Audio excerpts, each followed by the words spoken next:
A trailblazing local businesswoman, beloved by her community. She was effervescent. She just had a glamour about her that was just unique. She took pride in who she was. Savagely murdered in her own home.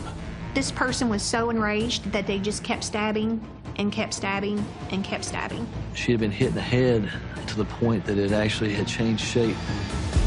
We're looking for something that's got an edge on it, but that can snap bones.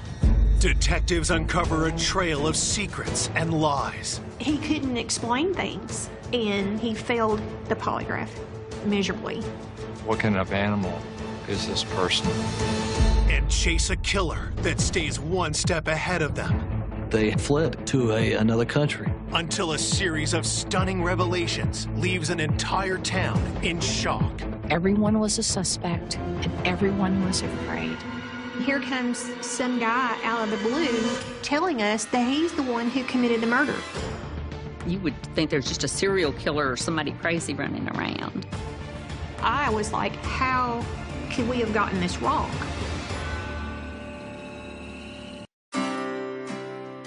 Two hours southwest of Louisville, Kentucky, lies the quiet town of Madisonville.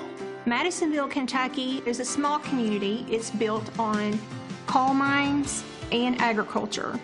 It's a close, tight-knit community. There's not a lot of crime in our area. They call themselves the best town on earth, and for the most part, they truly believe that. On January 13th, 2003, Madisonville police receive a call from an elderly man for a wellness check on his 85-year-old fiancée, Anna Mae Branson. Her fiance, Dr. Bob Fenneman, was afraid that she may have fallen or that she had had a stroke of some type. He knocked on the door and couldn't get her to answer, and that's when he became worried.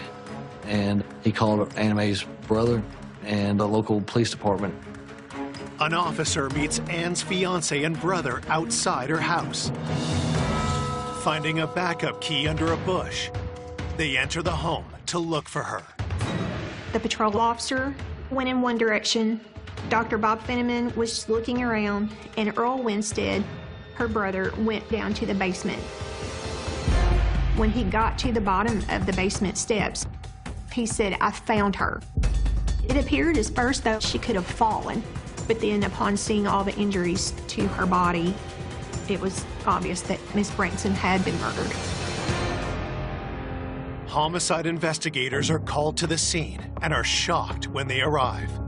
Miss Ann was a friend of my mother's, and it was quite devastating. She was on her stomach. Her legs were extended. She had many, many stab wounds to her back. She had been hit in the head to the point that it actually had changed shape.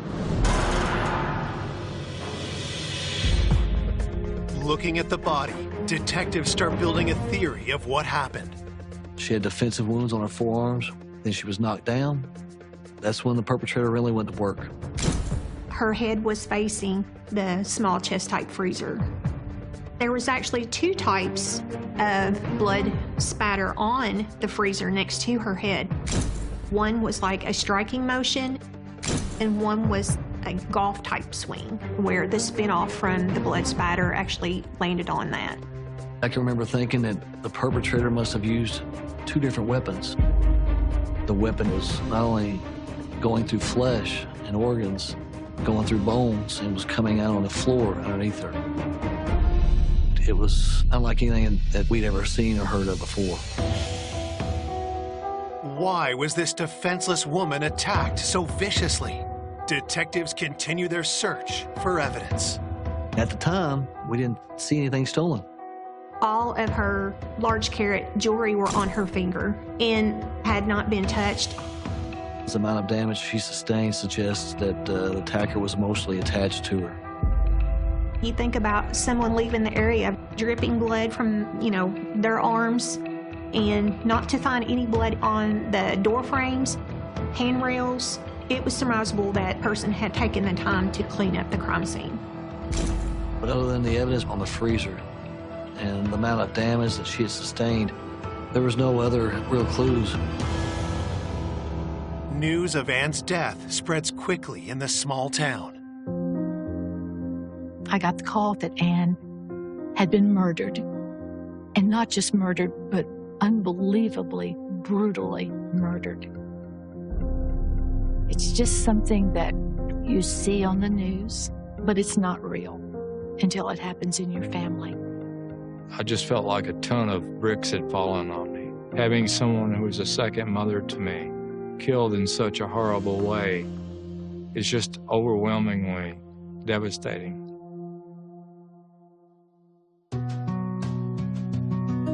Anna Mae Winstead was born in Madisonville on November 30th, 1917. And from the beginning, she stood out from the crowd. Ann was effervescent. She just had a confidence about her, a glamour about her that was just unique. Anna Mae was a very flamboyant lady. She had a zest for life. In 1935, Ann married her high school sweetheart, Carol Branson. When Anna Mae and Carol were first married, they were poor. During World War II, Anna Mae was a Rosie the Riveter, working on fighter planes. But that was just the start for her. After that, she liked business, and she stayed in the business world. In 1950, the hardworking couple used their savings to buy a Dairy Queen franchise.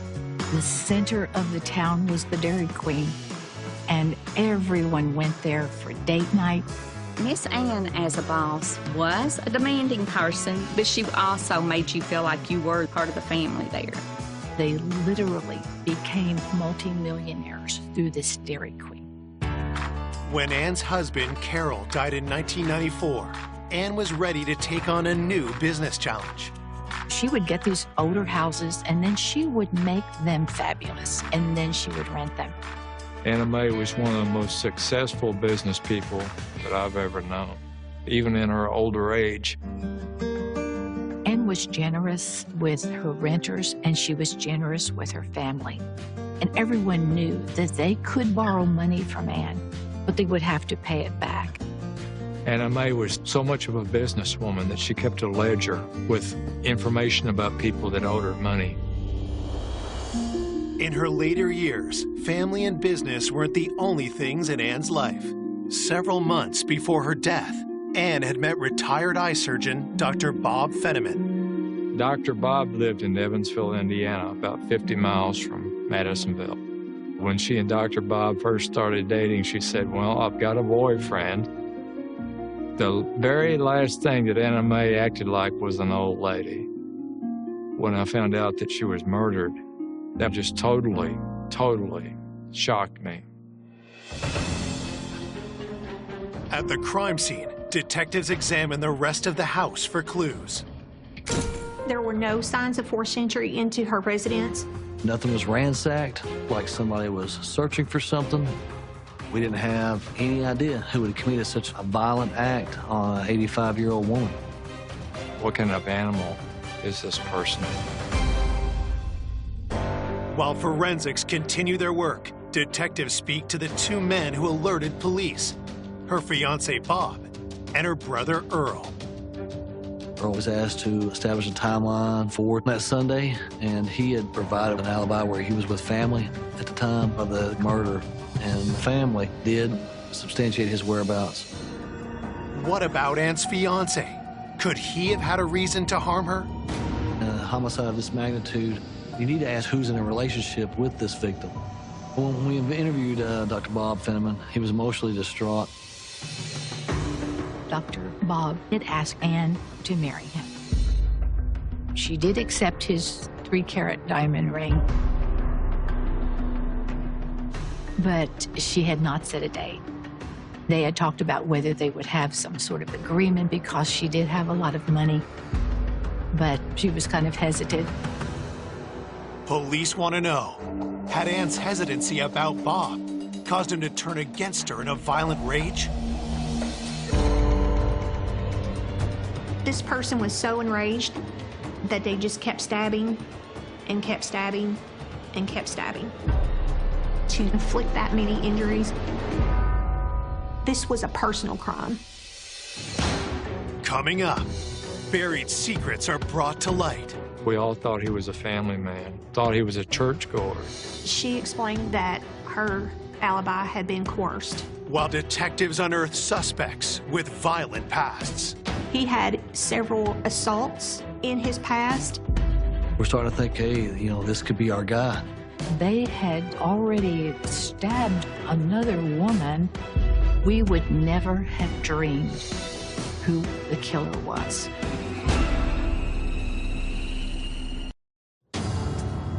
Detectives are investigating the horrific murder of elderly millionaire Ann Branson.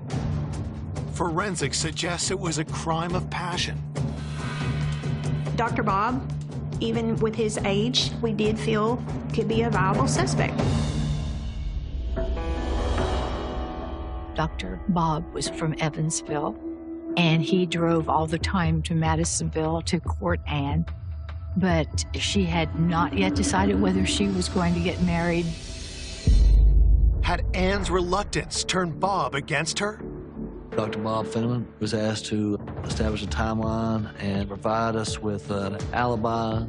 The day before Miss Branson was murdered, she had gone to Evansville, Indiana, to meet up with Dr. Fenneman to go to a dance. And after the dance, Miss Branson returned to Madisonville. Sunday, he said he attempted to call her and she didn't answer the phone. It was shortly before 10 o'clock that evening, and Dr. Fenneman said that he presumed that she had gone out or that she had gone to bed early. So the next day, he said he became worried, and he said that's when they discovered the body at the bottom of the staircase. Detectives learned from speaking to her family that Ann had been to an evening church service on Sunday. Miss Branson's estimated time of death was on that Sunday evening after she returned home from church. Dr. Bob said that he was at home in Evansville, Indiana. Taking no chances, investigators search his phone records. Phone calls placed Dr. Bob in Evansville, Indiana, so he would not have been in the area during the time frame of the murder. He did not have the opportunity to murder her. It just wasn't feasible for him to have committed the crime.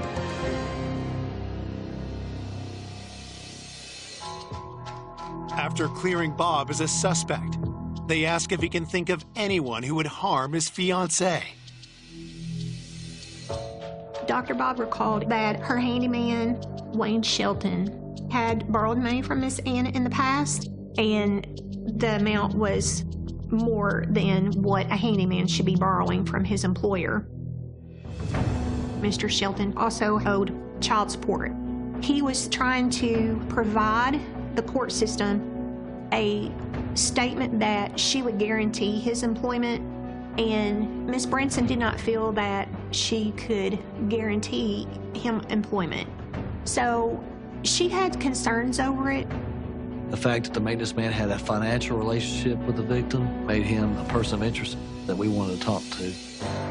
Detectives contact Wayne Shelton and ask him to meet them at Ann's house. Wayne Shelton came to the crime scene when we were there, and I explained to him the circumstances of what had occurred. He was extremely shaken. He was in disbelief. Police cut to the chase and ask Wayne where he was on the night Ann was murdered. His alibi was he was in another county visiting with his daughter during the murder of Ann Branson. Knowing Wayne's alibi is weak, detectives take him to the station for a polygraph. But there's just one problem. Wayne Shelton had a heart condition. It was so fragile that it kept him from even being able to take a polygraph. So the polygraph examiner refused to give Mr. Shelton a polygraph. Frustrated by this setback, Ann's nephew, Jack Branson, a retired FBI officer, pulls some strings. Mary and I hired a retired FBI polygrapher, and Wayne Shelton said, yes, I'll be polygraphed. Jack's polygrapher takes Wayne Shelton carefully through the test questions. Wayne Shelton passed the polygraph with flying colors. So at that point, we were able to say, okay, he passed the polygraph. He did not do it. As investigators search for new suspects, news of the savage murder puts the whole town on edge. This had been a little town where literally people didn't lock their doors. And all of a sudden, everyone was a suspect and everyone was afraid. The community needed to know if they had something to fear. So it was pressure all the way around to get this crime solved. As word spreads, police begin to receive tips from the public. We received a tip that there was a black pickup truck at the residence after 12 at night. Could the black truck belong to the killer? Investigators ask Ann's family if they know anyone who drives such a vehicle. We kept hearing about a crazy tenant that drove a black truck. What detectives learn about Ann's tenant concerns them. Robert Prince had characteristics of a mentally unstable person. He would actually call her in the middle of the night and say that he had ghosts up in his attic, and would she please get rid of the ghosts? Ann always said she was nervous around him, and she didn't like it when he came to the house, and he called her at all hours of the day and night.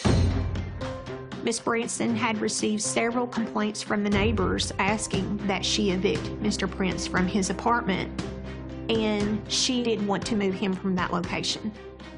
The family would say, don't become so involved with him. Had Ann's attempt to move Robert prompted him to attack her? If Robert Prince was mentally unstable and became angry at her, could he have caused her death? Detectives investigating the slaughter of Ann Branson have discovered she had been involved in a dispute with a volatile tenant. Robert Prince would call Mrs. Branson at all hours, saying crazy things to her, wanting her to come over. They had warned her not to go over there by herself. Due to his mental instability, he did pose a great concern for us to investigate. Searching their database, detectives find alarming information about their new suspect. Robert Prince was found to have had a violent criminal history. He had several assaults in his past, and he could express a lot of anger towards someone else. Police obtain a warrant to search his home. What we were looking for is the murder weapon. I'm looking for something that's got an edge on it, but that can snap bones and go completely through the victim's body. And I'm looking for any clothes. There's no way that the perpetrator did this without getting some of the blood on himself. But we weren't able to locate any of the items that would be of interest to us in this case. Despite the lack of physical evidence, detectives bring Robert Prince into the station for questioning. When he was taken from his residence and interrogated, he did not want to answer any questions to do with his prior criminal history. And upon initial confrontation with Robert Prince, he was extremely agitated. As he starts talking, we're picking up on his violent tendencies. We're starting to think, hey, this could be our guy. Detectives note that Robert's right arm is injured. Even though he's a man that could inflict this kind of punishment, he can't bend his right arm. And we asked him, so you right-handed or left-handed? He said, I'm right-handed. Detectives wonder, could Robert have hurt his arm attacking Ann? He said he was in another state at the estimated time of death for Miss Branson. Robert Prince gave the alibi that he was with some family in Tennessee and that he had stopped in a convenience store and got some gas and got a soda or something. With nothing concrete linking Robert to the homicide, police have to let him go, and detectives get to work checking his alibi. We contact that convenience store, pull surveillance video, and lo and behold, there's Robert Prince on camera. And in addition to that, prior to Miss Branson's murder, Robert Prince had surgery to his elbow area and his arm, and according to his doctor, if he had inflicted those injuries upon Miss Branson, then all of his staples and his stitches in his arm would no longer be intact.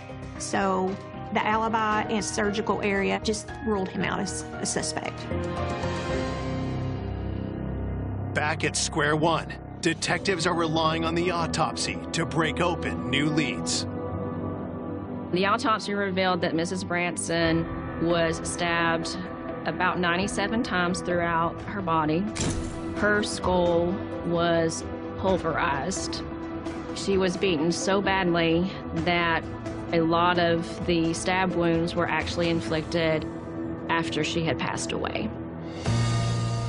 The evidence technician said that we're not talking about just a regular old steak knife. That's something that's very heavy because the blade is going through her bones, through her organs, and was coming out on the other side. While the autopsy fails to identify an actual murder weapon, it gives a clear estimate of Ann's time of death. There was a pot on the stove, which she had baked her supper. She had eaten. We were able to analyze the food in her stomach. And based on the absorption rate principle, the time of death for her was approximately 30 minutes after she got home from church. It was determined that her time of death was between 7 and 7:30 p.m. As police continue their search for the killer, Ann's family struggles with her death. Mary and I walked over to Earl's house to see how he was dealing with the grief. And his son, Russell, took us in to see Earl.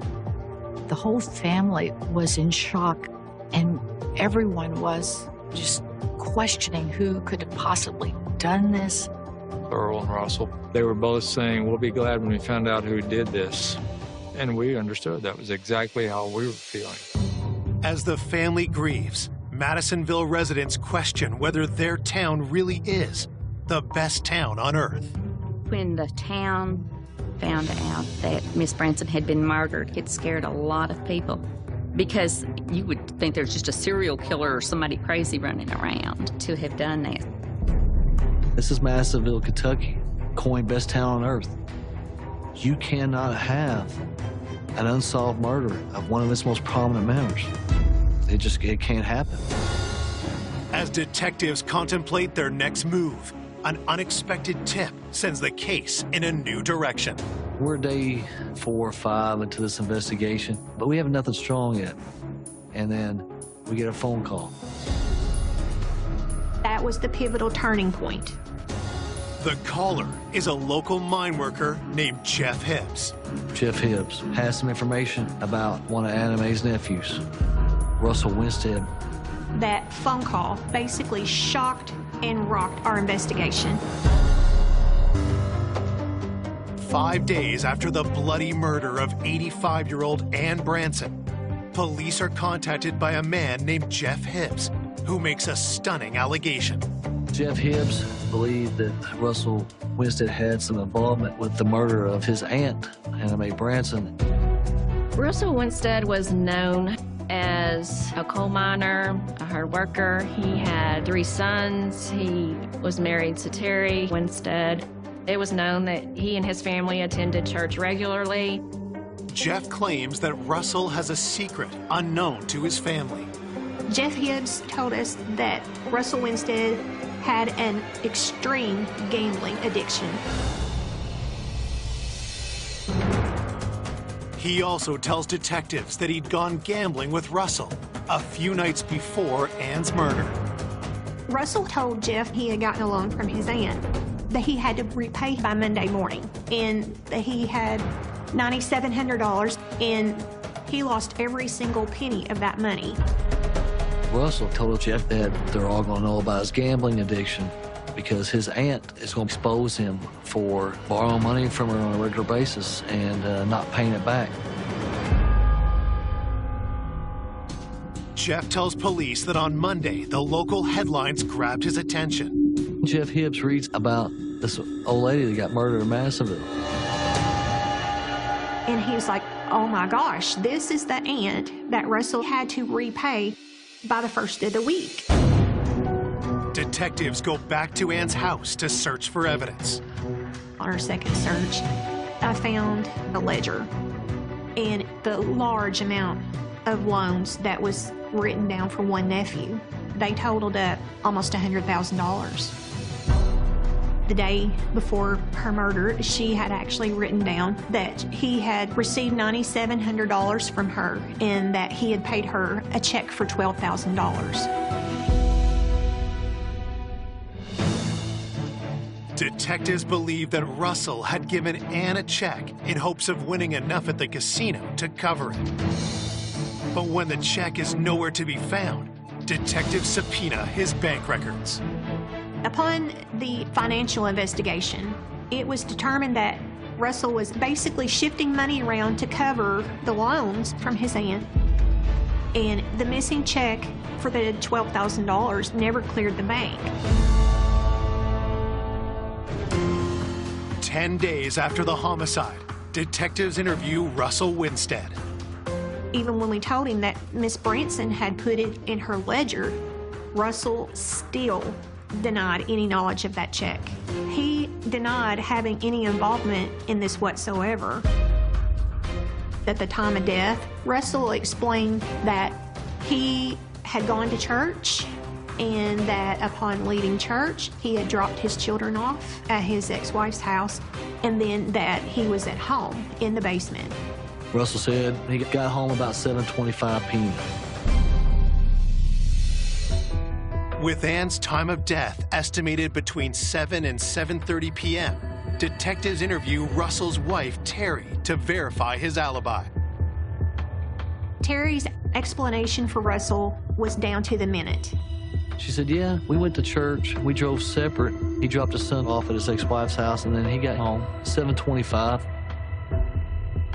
Russell had a solid alibi. His wife told the exact same story he did as to where Russell was on the night of Mrs. Branson's death. There's just one loose end for detectives to tie up: Russell's casino visits. I asked, you know Russell gambles, right? She's like, yeah, I know he gambles.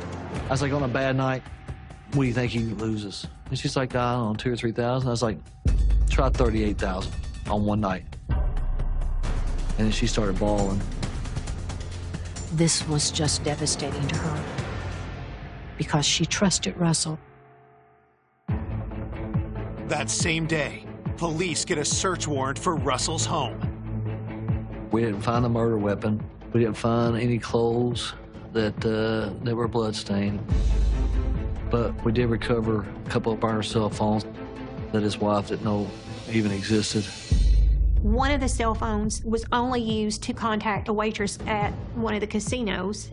Russell had a girlfriend who worked at the casino.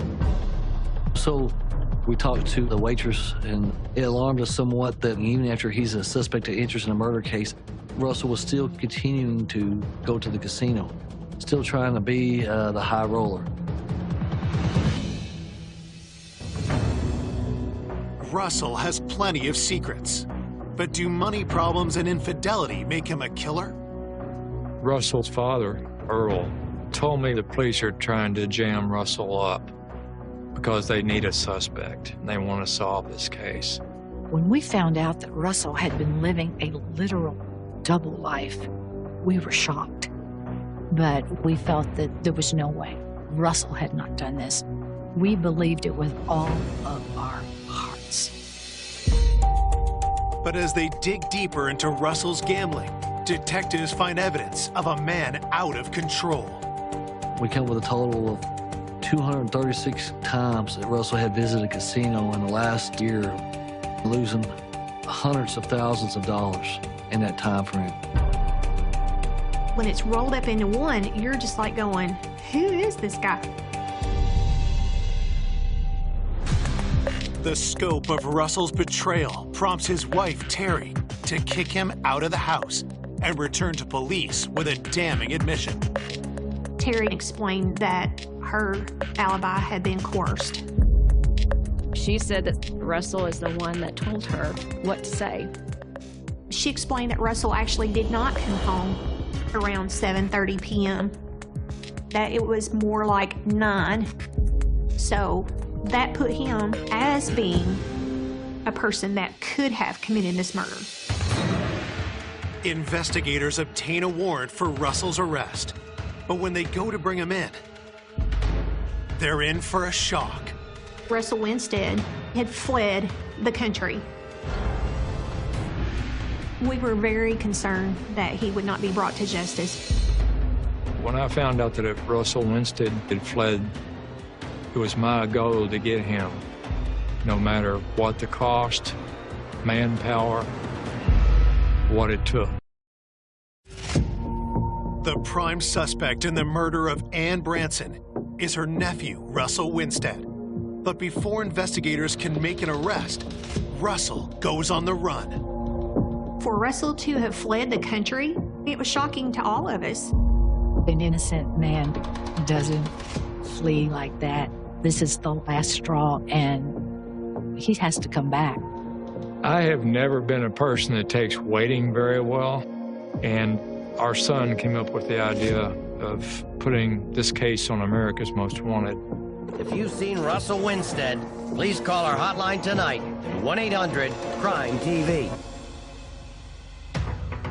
They aired the show February of '05, and then in May of '05, Russell was spotted at a casino in Costa Rica. He was living under a pseudonym. He was still bouncing from female to female, and he was living the lifestyle that he attempted to live here. We knew where he was. We wanted justice. There's just one problem.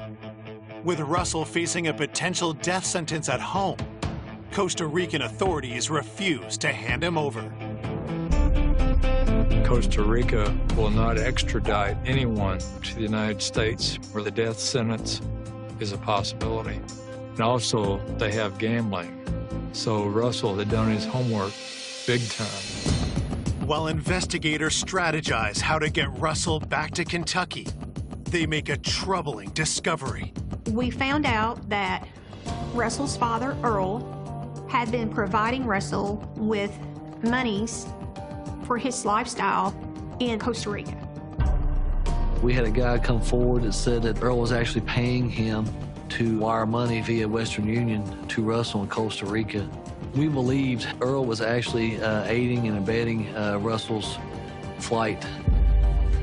With Earl sending his son proceeds from the estate of the person he murdered, it basically rubbed salt in the wound.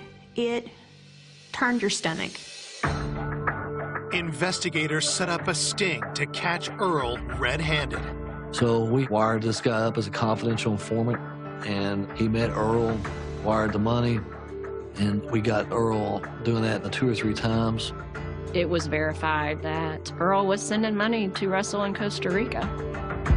While investigators find no evidence that Earl was involved in his sister Ann's murder, they arrest him for helping his son evade justice. It really struck all of us by surprise. The thought that Russell Winstead's father, Earl Winstead, was sending money down to live on in Costa Rica just sat like a burr under a saddle with me. I remember Earl being led out in handcuffs because he was arrested for helping a fugitive. But what really hurt us deeply was the fact that we knew it was Ann's money that was paying for her murderer.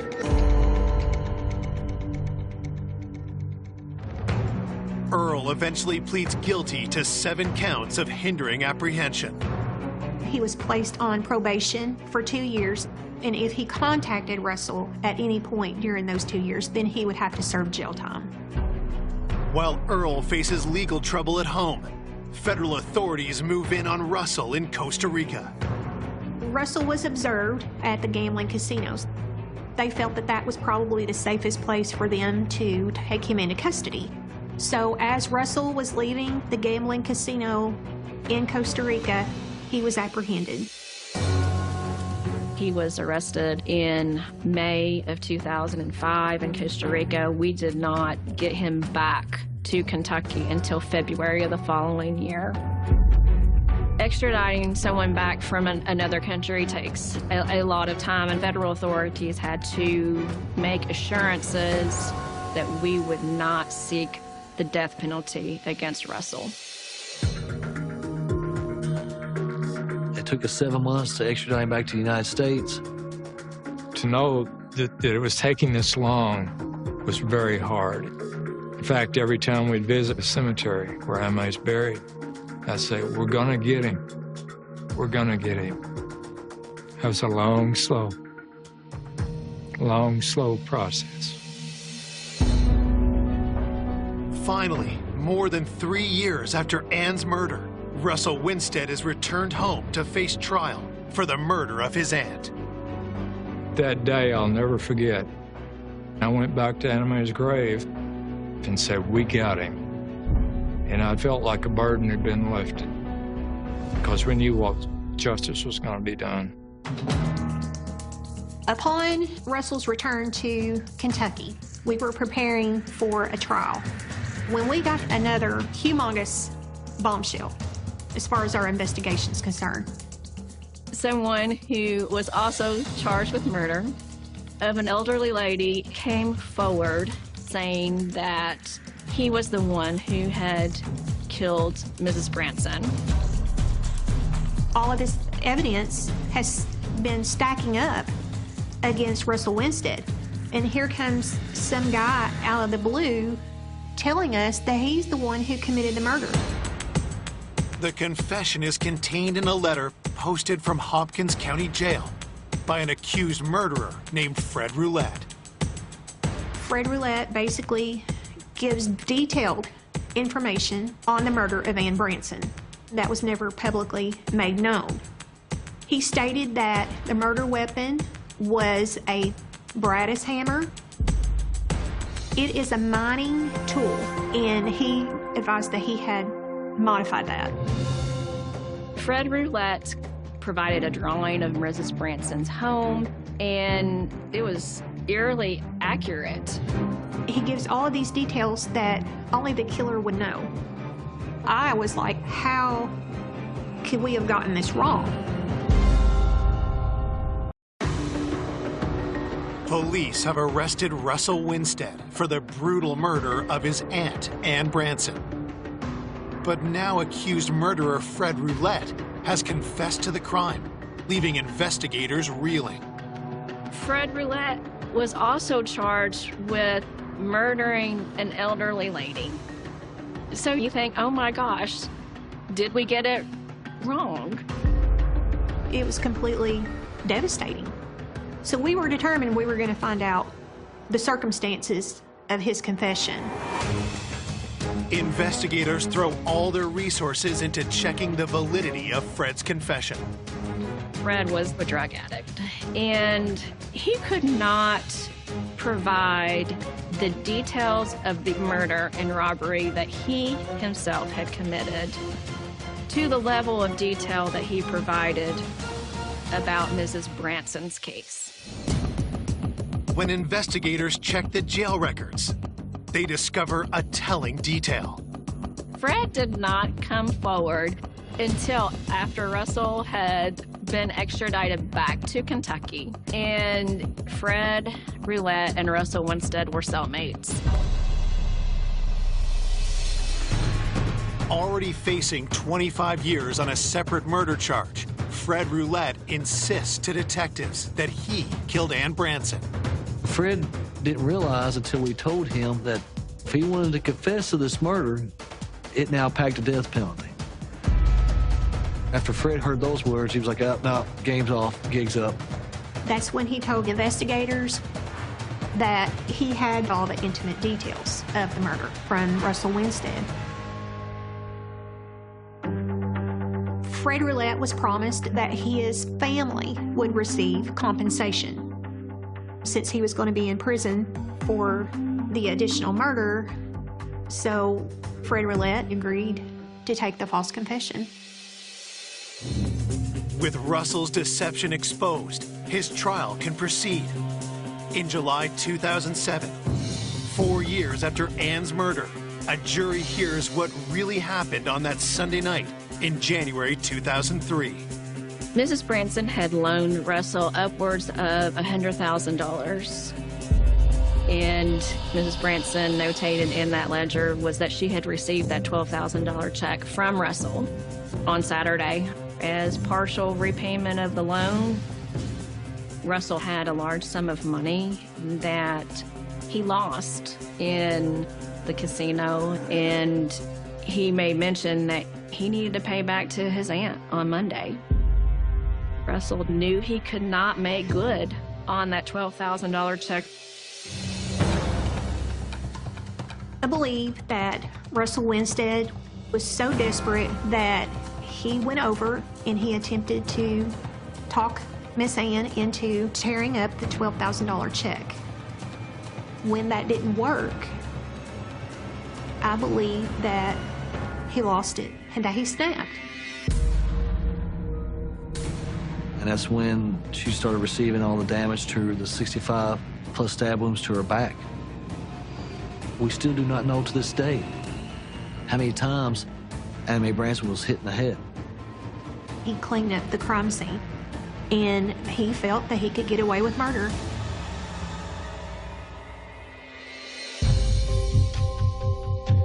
Russell Winstead is convicted of murder and first-degree robbery. He is sentenced to life with the possibility of parole after 25 years. We all thought he was a family man, thought he was a churchgoer, but he was leading a secret life when he was off work. Gambling. Hid it from the family, hid it from his wife. We would never have dreamed who the killer was. Of all the people that we could have looked around in a crowded room and said, that's the person, it would not have been the person that ended up being the killer. When they announced the verdict, relief washed over me like Niagara Falls, a relief that this jury saw through Russell Winstead, and he did not fool them. Finally, Miss Ann got her justice, and everybody who loved and knew her got a form of justice. I miss Ann every day. And in Miami, it looks like a burglary gone wrong. At least that's what the murderer hoped. But to detectives, the clues reveal the truth. A man dies in the flames of his burning truck. But the real crime scene is miles away. Can forensics prove that connection?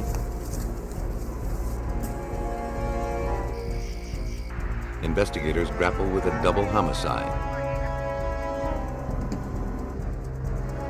The sole eyewitness reports the victims were killed by a ninja assassin. Some kill out of hatred. Some do it for love. But for others, murder is all in a day's work. Their services are available to anyone willing to pay the price for their deadly dealings.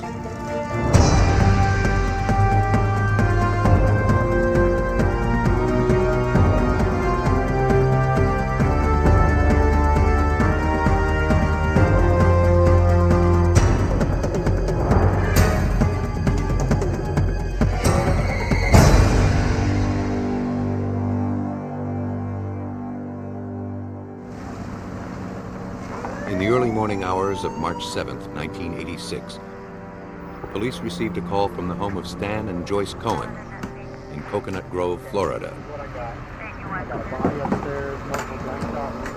At 5:25 a.m., Joyce had frantically dialed 911, reporting that an intruder had entered their home.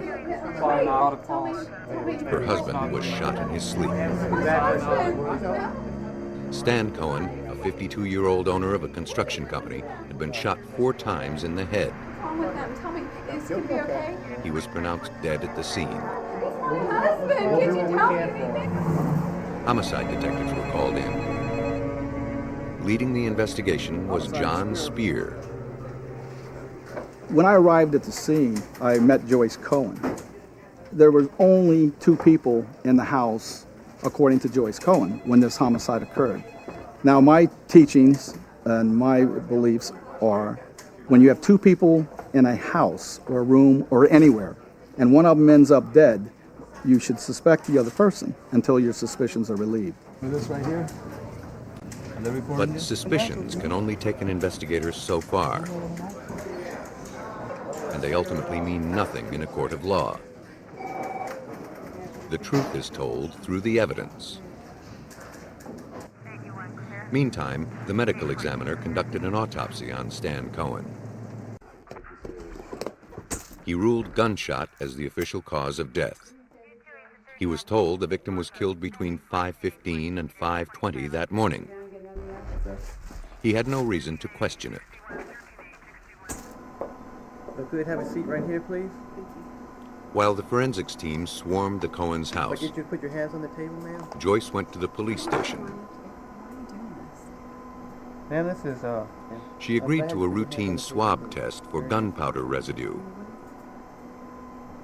What I'm going to do is swab your hand, and if there's any shots or traces of gunshot residue. While awaiting the results, she gave her statement.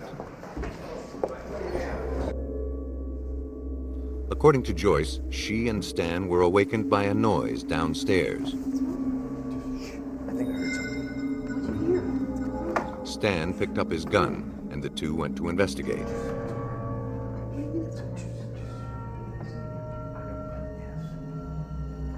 A quick search of the house showed nothing amiss. Relieved, the couple returned to bed. But Joyce claimed she couldn't sleep, so she went back downstairs. At approximately 5 a.m., a friend called from Colorado. As they were talking, she heard a noise in the kitchen. She noticed the glass in the kitchen door was broken. She said she hung up from her friend. Then she saw a figure running downstairs and out the door. She ran upstairs to check on Stan. She found him bleeding in bed. She couldn't rouse him. Oh my God, what happened? She dialed 911. Honey, are you okay? Are you okay? When I advised her that there were some inconsistencies in this particular story that she told me about the homicide, it irritated her. She demanded that the forensics team immediately leave her house and not return without a search warrant. She said she didn't want any of her husband's things taken or touched. Detective Spear couldn't understand her hostile reaction. Now, if a loved one of mine or anybody else that I would know was killed, I think they would cooperate 100% with the police. To me, she was not cooperating. To Spear, it seemed she knew more than she was letting on. The only thing we can do is maybe... I got some lady captain. Until the warrant was issued, investigators were locked out of Cohen's house. 4 hours later, the paperwork came through.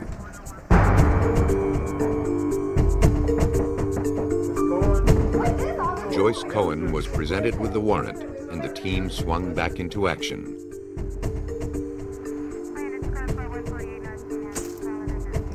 They went inside to dust for fingerprints.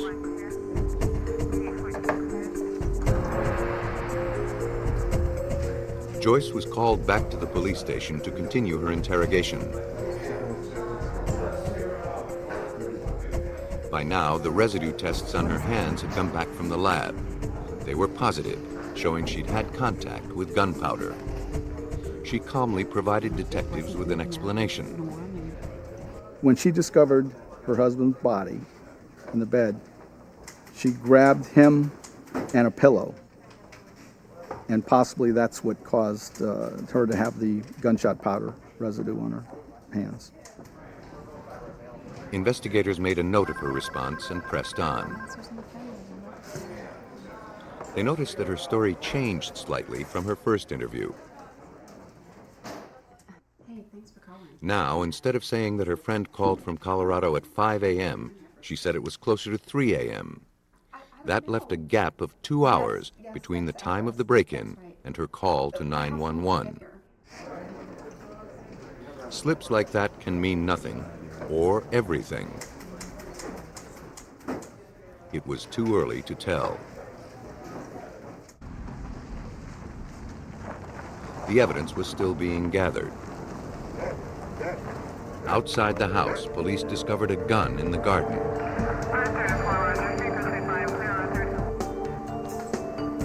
It was taken to the Miami Police Crime Scene Investigations Unit, where it was examined by Technical Supervisor Sylvia Romans.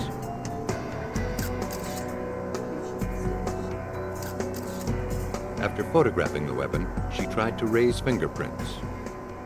Upon fuming the gun, I found some evidence of fingerprints. They weren't of much value, but the most significant thing that I found was that it appeared the gun had been wiped down. Ballistics showed that it was the weapon that killed Stan Cohen. Because it was one of the victim's own guns, it seemed like a dead end. Except it bore one tiny clue. Romans found a shred of paper facial tissue caught between the frame and the grip. It suggested the gun had been wiped clean with a tissue. It also suggested another clue to look for. Samples of facial tissue were collected from around the house. In a trash can in the back bathroom down the hall from the murder scene, detectives found a soiled tissue with black residue on it. It was sent to the lab. The lab was not able to determine whether, in fact, the tissue that was found on the gun was an exact match to the tissue that I had submitted to the lab. However, the tissue did have gunshot residue, and it also had the mucuses of Joyce Cohen.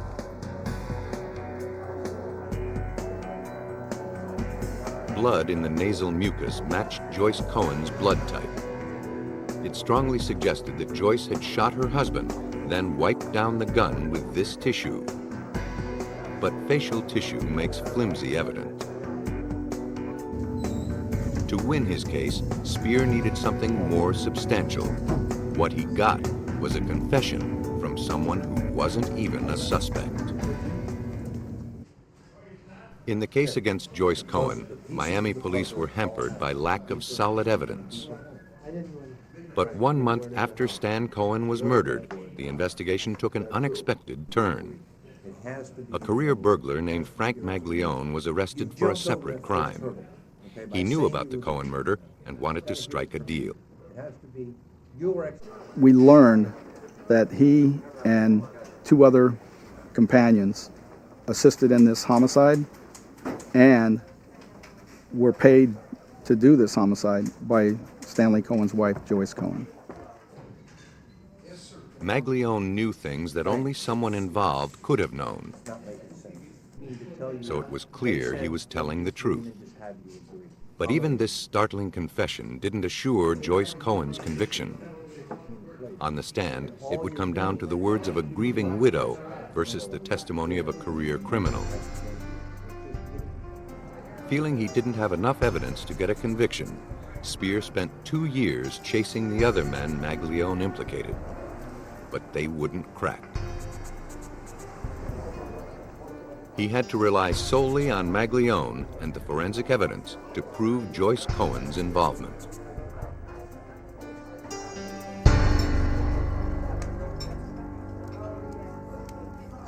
According to Maglione, Joyce met him and the others at a restaurant to plan the hit. Joyce had it all mapped out. It was supposed to look like a burglary gone bad. They were to arrive at the house between 2 and 3 a.m. and use Stan's own gun to kill him. Maglione's story had one nagging inconsistency: the time of the hit. So they can make friends. Phone records showed that Joyce called 911 after 5 a.m., not 3 a.m.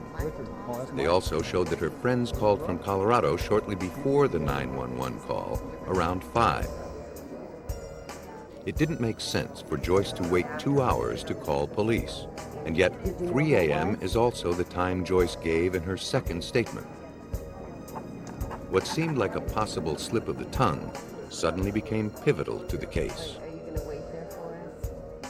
Police suspected that Joyce may have waited in order to create her alibi. They followed that lead.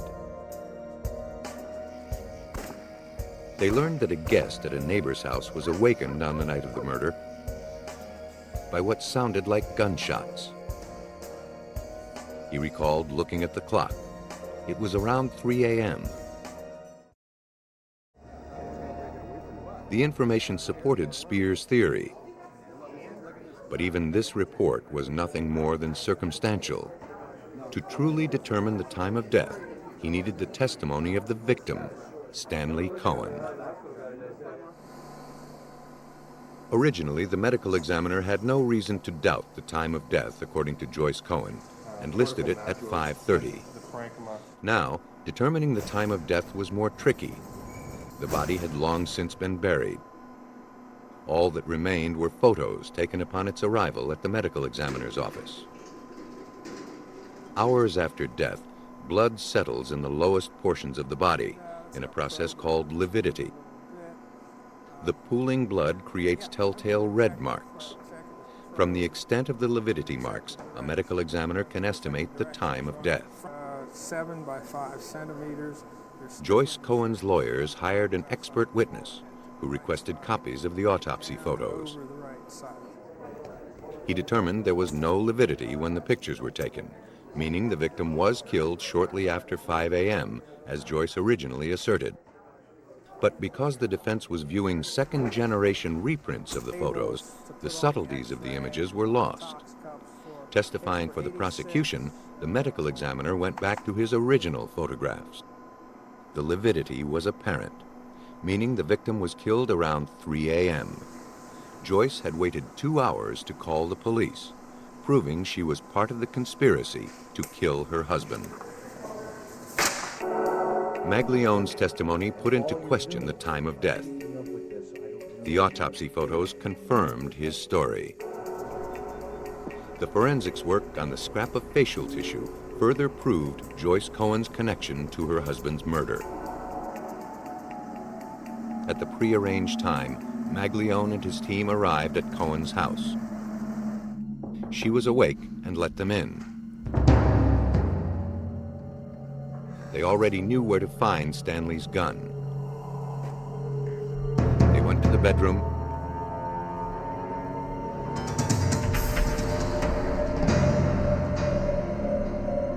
shot him 4 times, then ran out.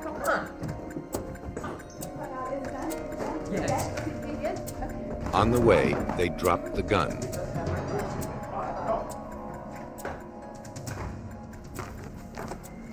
Joyce picked it up, wiped it down with the tissue,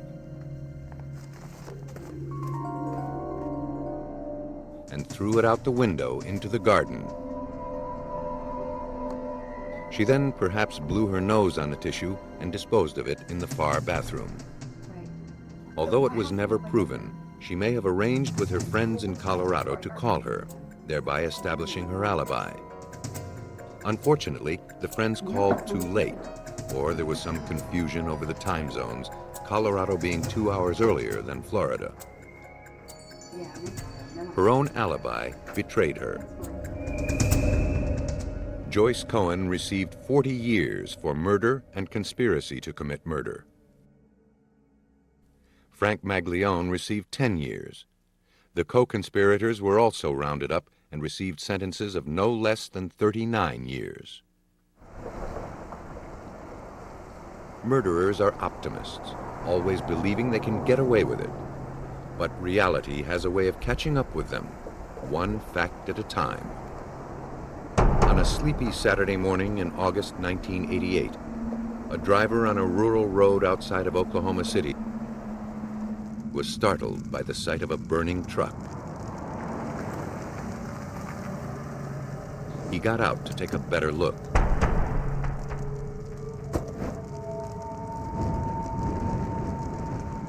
Curiosity turned to horror when he saw the body of a man lying on the driver's side of the cab, his leg dangling out of the open door.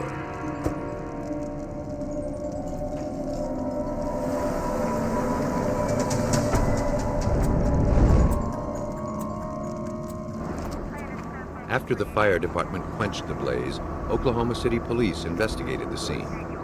Wow, look at this, Joyce. Yes. The vehicle was annihilated. A man was dead. Hey, Mark, can you come over and take some pictures of that? Definitely a lot of evidence. But the guy's bringing gas tankers.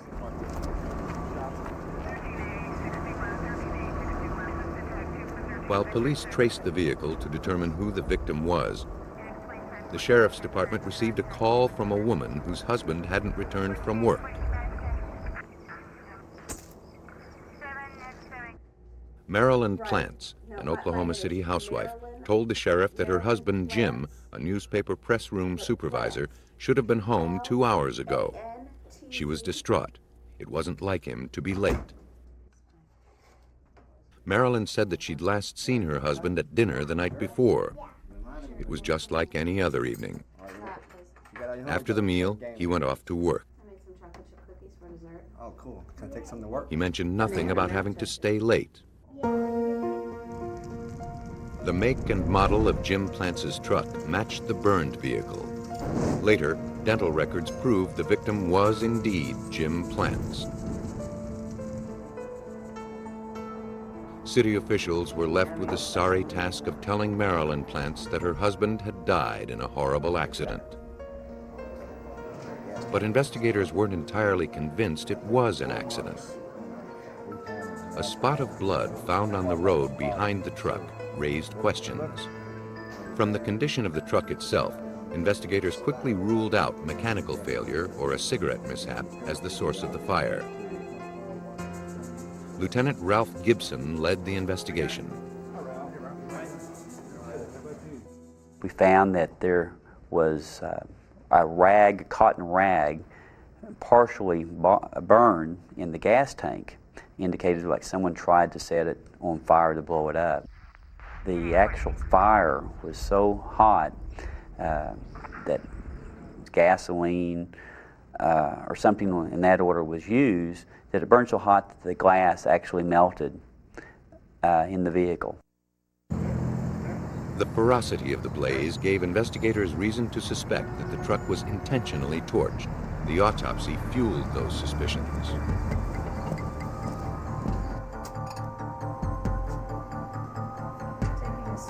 It revealed that Plantz suffered head trauma and broken forearms, but his truck showed no signs of collision, suggesting he was beaten, then placed into the vehicle. The gases in his lungs showed he was still alive when the truck was set ablaze. The case officially became a homicide. To find the killer, Gibson first needed to find the motive. Gibson learned from Plantz's employer that the victim had recently increased his company life insurance from $50,000 to $290,000. He had a separate policy for an additional $20,000. Dead, Jim Plantz was worth more than $300,000. The increase in insurance definitely got my attention as a motive for a homicide. Well, sure. The beneficiary of the money was Jim's wife, Marilyn Plantz. It didn't seem likely that the young mother would be strong enough to beat her husband to the threshold of death and then drag him into his truck. Investigators asked her the routine questions about the state of her marriage, her financial situation, any enemies her husband may have had. Her answers were equally routine. No motives or enemies came out of the conversation. It began to look as though Plantz may have been the victim of a random act of violence. Gibson persisted in the investigation. As I routinely do when I work homicides, I do a background investigation on the victim and associates and their vehicles. Upon checking Marilyn Plantz's vehicle, I determined that it was stopped about a week prior. Driving the car was a man named Clifford Bryson. Marilyn Plantz was the passenger. Police wanted to know if they witnessed the theft of a pickup truck that just occurred. Bryson said he thought he recognized the driver. It was a man named Roderick Ferris. With nothing else to go on, investigators followed this tenuous lead and decided to talk to Ferris. They didn't have far to go. Ferris was in the city jail, charged with stealing the truck. Perhaps he'd be willing to swap information for a more lenient sentence. I asked him, did he know Marilyn Plants? And he said, yes, he did know Marilyn. He said, what's strange, she offered him $10,000 to kill her husband. He claimed that, and since he was in the city jail, he had no knowledge that he had been murdered. Thanks to Ferris, the cast of characters in this deadly drama began to be revealed. Ferris said Marilyn made the same offer to Clifford Bryson. He said that Bryson and Marilyn were having an affair.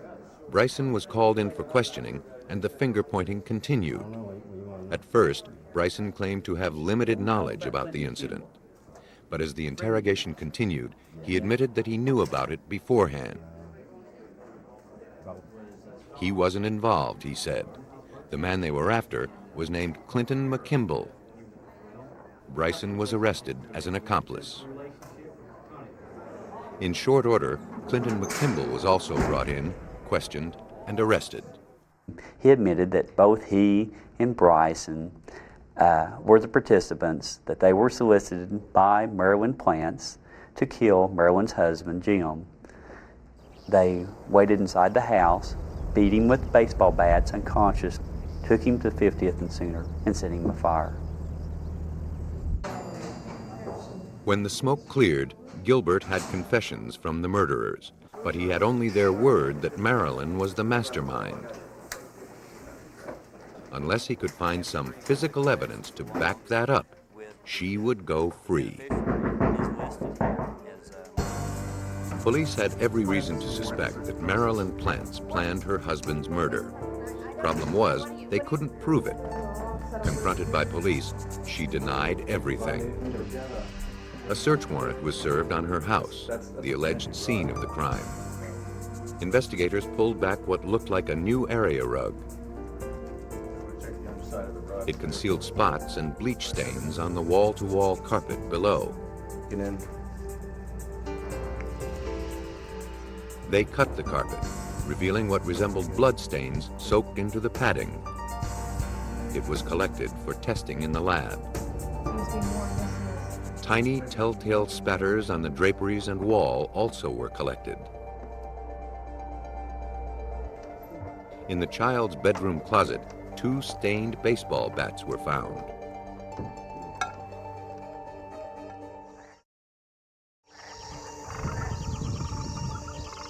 Bryson told police that after they burned the truck, they returned to Marilyn's house. Because their clothes were covered with blood, Marilyn gave them the victim's clothes to wear. They bundled their own clothes in a bag and disposed of them in a creek a half-mile from the Plants' home. To corroborate Bryson and McKimball's story, the creek was searched for evidence. The odds of finding this evidence were actually against us because we had several days of rain and the creek had swelled. The diligent team managed to find the clothing. The evidence from the creek and the Plants' home was bagged, tagged, and sent to the DNA serology laboratory of the Oklahoma City Police. Carpet in. We're going to get the washcloth and jeans. There, each piece was scrutinized to see if it contained blood, and if that blood matched that of Jim Plants. Only then would Bryson and McKimball's account be proved. The outcome of the case rested on the shoulders of forensic chemist supervisor Joyce Gilchrist. Oh, great, thanks. But some of the evidence didn't look hopeful. I was very surprised that when the evidence was submitted to our laboratory from the clothing that was taken from a creek, the request was made by Detective Gibson for me to see if I could find any blood stains on the clothing. Cold running water is the best way to remove blood stains. The clothing had been in the current for over a week. Gilchrist was fighting the odds. She knew the chances of detecting blood, let alone typing it, would be slim. To find traces of blood, Gilchrist used luminol, which makes blood stains glow in the dark. The luminol solution must be mixed just before use and applied right away. It was sprayed onto the jeans, then the lights were extinguished. The faint glow provided a glimmer of hope. The blood hadn't washed away. Now she had to see if its proteins were intact enough to identify whose it was. Before the advent of DNA testing, investigators relied on blood typing, which is less precise. To determine the blood type on the evidence, Gilchrist used a technique called absorption illusion. Bloodied threads from the jeans were glued into small wells using ordinary nail polish. Then human antiserum was added. It was incubated overnight under controlled temperature. Next day, the blood was tested for its type, A, B, or O. Surprisingly, the tests on the blood were a success. Despite its time underwater, the blood was in good enough condition to reveal that it was type A, the same as Jim Plance's. The results were encouraging, but not conclusive, because type A blood is shared by millions of people. To be certain the blood was the victim's, it was subjected to a more complex test for enzymes specific to his blood. The chances of anyone else having the same set of enzymes are slim. Proteins are added to the samples. Drawn across by an electric current, the samples react, creating light and dark bands. If the bands on the sample matched the bands created by the victim's blood, Gilchrist could be certain the unknown sample is Plance's blood. She had a match. The blood on the jeans was undeniably the victim's. This part of the killer's story checked out. They did such a good job of wrapping the garments that they protected that blood for us, so that when it went into the water, the blood was protected from being washed away by the water itself. And when the items were found by our investigators and then brought back to the laboratory to be analyzed, I could make an association back to the victim very easily. According to Bryson and McKimble, the murder occurred at Plance's house. The blood evidence collected there suggested this was so. It was Gilchrist's job to prove it beyond a doubt. The blood collected from the carpet, walls, and drapery were not as conspicuous as the blood on the clothing, but the tiny droplets were in much better shape. The same tests were performed on these samples. The results came quickly. The blood belonged to Jim Plance. The murder had obviously occurred in the Plance's home, just as Bryson and McKimble had said. Now, Gibson had to prove that Marilyn Plance knew about it. She was called in for an interview. She denied just about everything. That at first she didn't even know any of the other two participants, being Bryson and McKimble. Then during the interview, again, she changed the story to fit the facts as she learned that we knew more than what she thought. Marilyn insisted that she was asleep until about 8 a.m. She never heard her husband come home, heard no commotion. If Bryson and McKimble killed the victim in her home, it was totally without her knowledge. Gibson had to prove that the new area rug wasn't the only thing lying in the Plance's home. He knew that Marilyn was trying to cover up her involvement in her husband's murder.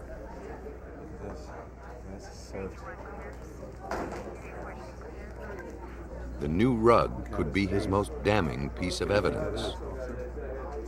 I was trying to find a way to link her to the purchase of that rug because it was a new rug. So I checked with the manufacturer of the rugs, and they told me one of the primary carrier was Walmart. And there was a Walmart just a few blocks from Marilyn's house. So I've got a subpoena for the bank records of Marilyn Plance. And when I went through the bank records, I found a check to Walmart on the day of the killing. I've got the receipts right here. Gibson visited the store manager, who retrieved the original receipt from Marilyn's purchase. The itemized document showed that on the date of the murder, she made 2 purchases, a soft drink and an area rug. The transaction occurred at 9:11 a.m. This is a girl that just reported her husband missing, and she goes and buys a rug at 11 o'clock, over 11 minutes after her store opens. She didn't shop a whole lot either. The purchase of the rug was proof that Marilyn Plants had full, willful knowledge of the murder of her husband. According to what police could discern, when Jim Plants came home from work that morning, Marilyn's lover, Clifton Bryson, and his friend, Clinton McKimball, were already there, waiting to bludgeon him with baseball bats.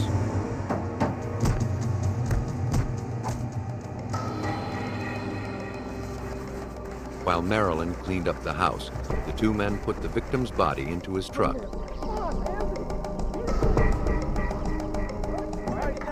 Drove it to a remote road, doused it with gasoline, and set it afire. The victim should have been dead, but he wasn't. He made one futile attempt to flee the flames. Then he was consumed. The truck should have exploded, destroying the evidence, but it didn't. The 3 conspired to kill Mr. Plants for the insurance money. McKimball did it for $45,000 that he was promised his share. The other 2 were going to take the rest of the money, move to Texas, and live off this particular insurance proceeds. Instead, Marilyn Plants and Clifton Bryson were sentenced to death. Clinton McKimball received life in prison.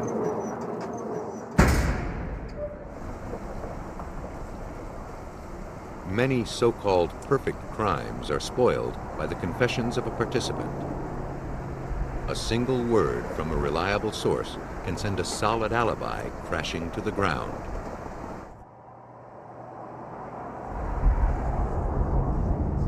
It was the night of September 25th, 1985. Yom Kippur, the Jewish Day of Atonement, had drawn to a close.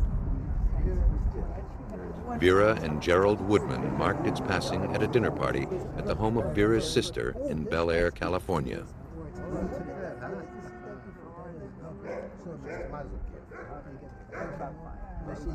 Thank you. After bidding goodnight to their hosts, the couple climbed into their car for the 15-minute drive to their condo in Brentwood. They didn't know that their movements were being watched, that they were heading into a trap. Gerald Woodman was a self-made man, earning his fortune with his plastics business. He and Vera were married 45 years and raised 3 sons and 2 daughters. Though he was 67 years old and had undergone bypass surgery, he was still energetic and refused to retire. You make a right. Okay. On his way toward wealth, Woodman had evidently made some enemies. The Woodmans pulled into their parking spot in the condo garage at about 10:30 p.m. But they never made it out of their car.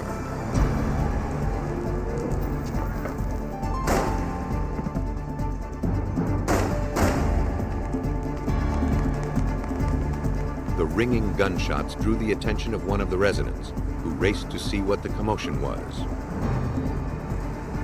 He caught only a glimpse of a single figure shrouded in black as it vanished into the darkness. He called the police to describe what he'd seen. LA detectives Richard Crotzley and Jack Holder were assigned to the case. Holder knew it was going to be a tough one. I received a call at home from my lieutenant, Ed Henderson. He advised me that we had a double homicide in the West Los Angeles part of LA, and that the suspect was described as a ninja warrior. The media pounced on the image of a ninja assassin on the prowl in West LA. The description was bolstered by the discovery of bare footprints at the murder scene. But the murders relied more on firepower than martial arts.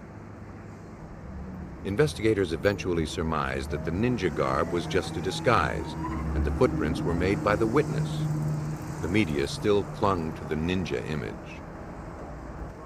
Gerald had been shot once at close range. Vera had been shot 2 times. Police found no shell casings, so they knew the weapon was a revolver. Ballistics determined it was a .357 Magnum, a uniquely powerful weapon. The motive for the crime wasn't immediately clear.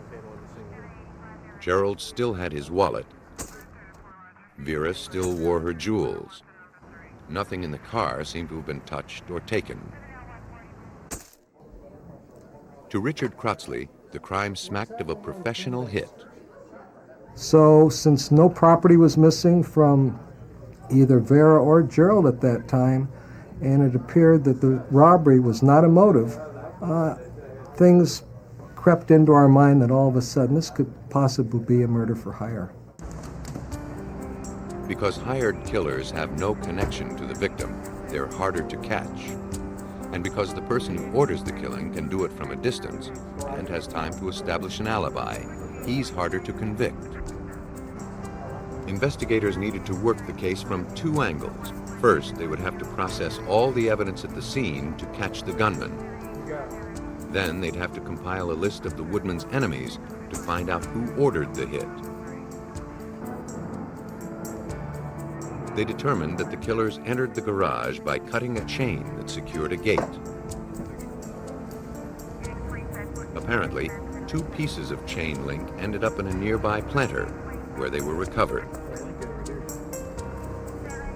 It wasn't a lot to go on, but detectives knew that if they did their job right, this tiny clue could be the first link in a chain of evidence that would lead to the killer.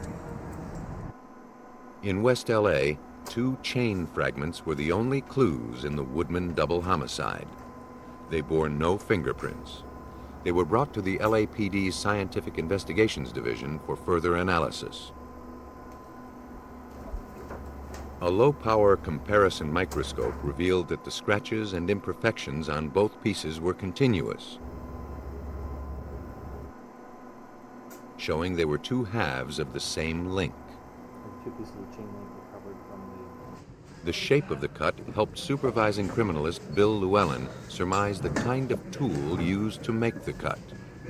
I was further able to examine the pieces of chain link and determine that a tool that might have been used to cut the chain link would have been a bolt cutter. While the physical evidence was being gathered, police looked for a motive for the killings. Neighbors had told police that Gerald Woodman was involved with racehorses and gambling. He might have gotten in over his head. A look into his gambling debts turned up nothing. In fact, he'd done well and had no outstanding debts. But another motive may have stood closer to home. Vera Woodman's daughter and sister had an interesting story to tell. They immediately proceeded to tell us about the dispute that had arisen between Gerald and his 2 older sons, Neil and Stuart Woodman, involving the takeover of the family business by the sons. They were very intense and adamant that Neil and Stuart had killed their parents. Gerald Woodman had built Manchester Products, his plastics company, from scratch. When he had a heart attack, he entrusted it to his sons, Neil and Stuart. At the helm, the sons wrested the majority stock away from their father, shutting him out. Gerald spent most of his savings trying to win the company back. The ensuing hatred split the family. Neil and Stuart were no longer welcome at family functions. Gerald and Vera were not allowed to see their grandchildren. Everyone police spoke to gave the same story about the animosity that centered around the Woodman boys. Finally, it was time to speak to them directly. The brothers agreed to meet investigators at their attorney's office. Now, any time that you want to interview a family member regarding their parent's death, why in the world are you going to get an attorney? Right then and then, I think Jack and I decided these guys are involved. Now, how are we going to prove it? While Crutzley and Holder pondered where to gather their next clue, it walked in the door. Two former LA cops who moonlighted as security guards paid police a visit. They said that a man named Steve Hommick, who was employed by Neil Woodman, had recently hired them to keep Gerald and Vera Woodman away from their grandson's bar mitzvah. The former police officers told investigators that Hommick had given them some harsh instructions. We had been told that Mr. Hommick had made the statement during a breakfast meeting prior to the bar mitzvah that Neil had told Steve, what are you going to do if he comes around? And Steve had replied that he would waste him. A background check on Steve Hommick revealed that he was a former LA cop who had been fired after less than 1 year on the force. He was now living in Las Vegas and was under FBI surveillance for drug trafficking. He and a business associate had flown from Las Vegas to LA the day before the killings and had returned to Vegas the day after. Placing Hommick in Los Angeles on the night of the murders was a start. But LA's a big city, and Hommick could have gone anywhere. Police learned that his brother, Robert Hommick, lived less than 4 miles from the crime scene. We also discovered that Robert Hommick was involved in a traffic accident the night of the murders within a half a block of the murders. This seemed like more than a coincidence. Hommick's accident took place in the alley behind the Woodman's condo. Robert Hommick's record also showed that 3 months before the murders, he had been questioned by police for apparently loitering around Vera and Gerald's building. It was the date of the Woodman's anniversary, one of the few times Vera Woodman left the condo. On our friend Jesse. Investigators suspected that the Woodman boys had hired the Hommicks to kill their parents. It would take more than the evidence at hand to prove it. Federal agents had already put traces on Steve Hommick's phone in Las Vegas. Many of the calls were to his brother, to the Woodman's sons' homes and office, and to payphones near their houses. Phone records for all of the suspects were analyzed. They showed a flurry of activity just before the murders. And looking at those records and our records, we started putting everything together that there was all kinds of conversations linking these suspects to each other. It was enough to obtain a search warrant for Steve Hommick's apartment. There they found copious diaries detailing his activities. But he gave everyone a nickname, wrote everything in code. Investigators were able to crack it. One of the things police learned from the diaries was that Stuart Woodman had hired Robert Hommick to burglarize his own house so he could collect on the insurance. He also stole and torched a company car for the same reason. If Hommick was involved with the murder for hire, he wasn't so rash as to write about it. But his books did suggest that his brother Robert was often his partner in crime. Investigators next served a warrant on Robert Hommick's apartment, 4 miles from the murder scene.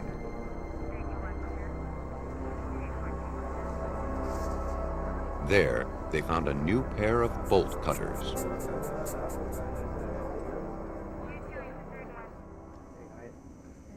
Assuming that Robert Hommick wouldn't have traveled far to purchase the tool, detectives spoke to the clerk at the hardware store just down the street from his apartment. The clerk confirmed that the cutter could make short work of chain link, and she recognized Hammock from pictures detectives showed her. She had sold him the cutter. The bolt cutter was sent to the forensics lab to see if it was the tool that sheared the link outside the victim's parking garage. Bill Llewellyn focused his microscope on the minute scrapings, or stria, on the blades. Essentially, they are the bolt cutter's fingerprint. They are present on that bolt cutter, and no other bolt cutter will have the same set of stri pattern. What's really unusual about the bolt cutters in this case is they were virtually brand new, and you could actually see marks on the jaws of the bolt cutters where they had been used to cut the chain link, which made my job much easier in that I had a very small area in which to focus my examination for the stri patterns. After examining the blade, Llewellyn used it to cut a small piece of lead. The soft metal became impressed with the blade's stria without damaging the tool's cutting surface. The stria on the lead was then compared with the stria on the chain link.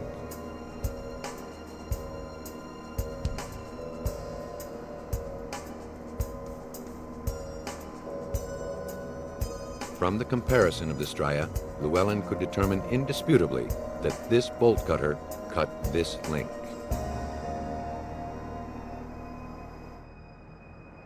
The broken chain was the missing link that Holder needed. It bound Robert Hammock to the scene of the crime, while the phone records and diary entries connected him to the Woodman brothers. But without witnesses or motive, the case was far from being locked up. Investigators struggled for 6 months to build their case against the Hammocks and the Woodman brothers. And then came a break. One of the Hammock's partners was arrested for unrelated charges. To reduce his sentence, he confessed to being a lookout on the night the victims were killed. He said that the Woodman brothers ordered the hit. That left only the motive. On the surface, it seemed like the Woodman sons had already gotten what they wanted. They'd stolen their father's successful company out from under him. Why, except for sheer hatred, would they want to kill their parents?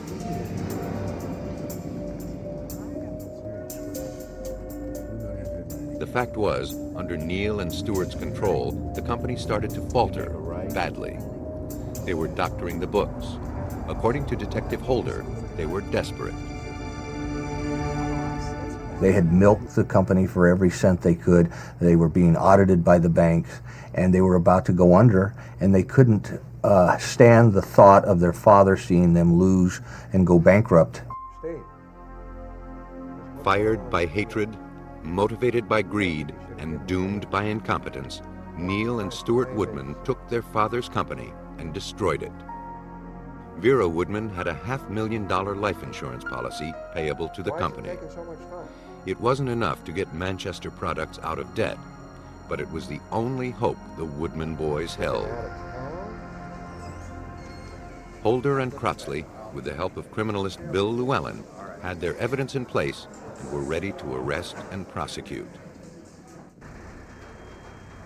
Armed with phone records, journal entries, a henchman's confession, and the cut chain link, they were able to tell their story of murder for hire. Was the first time that LAPD had put on a case where they used tool mark impressions as evidence. The evidence was enough to convince the jury. For conspiracy to murder Vera and Gerald Woodman, Neal and Stewart Woodman received life in prison. Robert Hammock, life without parole, and Steve Hammock, death.